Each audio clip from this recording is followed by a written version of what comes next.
So to overkill my point by far, because they're doing bitch shit like trying to make me look gay, filming me and changing my image, I put 10 parables of Jesus, and he cussed as well in the Bible, in a folder on my profile on Facebook.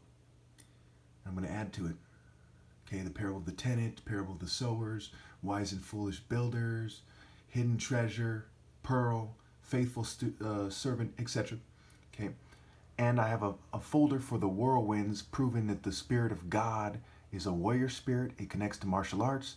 They connect it to chariots, to bows and arrows. These are martial art ideas. Okay, not the earth energy, the chi, but the righteous Spirit of God, a warrior spirit. And how it ends with me, because it has to walk in the way of righteousness along the paths of justice. Okay, Proverbs 8:20, and King Solomon, right? Who deserves it, right? Who gets the baby? Whose baby deserves it? Okay, nobody who lives after I die. But in this video, it's about the sword. What are the characteristics of the sword in the Word of God? It's like a fire, a hammer, a sword of the Spirit. It's alive and active, quick and powerful, sharper than any two-edged sword, divides spiritually, a discerner of the thoughts and intents of the heart, the he-art. We'll get to that. Let's just shoot through this real quick. All right. Jeremiah 23:25. I have heard what prophets say who prophesy lies in my name. They say, I had a dream. I had a dream. How long will this continue in the hearts of those lying prophets who prophesy the delusions of their own minds? They think the dreams they tell one another will make my people forget my name, just as their ancestors forgot my name through Baal worship. Who are the prophets of Baal? There are people who cheated martial artists out of the right to lead.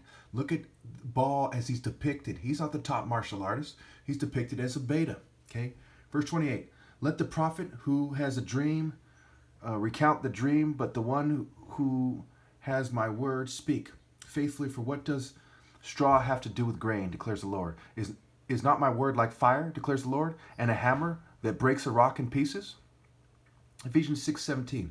Take the helmet of salvation and the sword of the Spirit, which is the word of God, the buckler of truth, breastplate of righteousness, etc., shield of faith. They go on to talk about these things. Hebrews 4:12.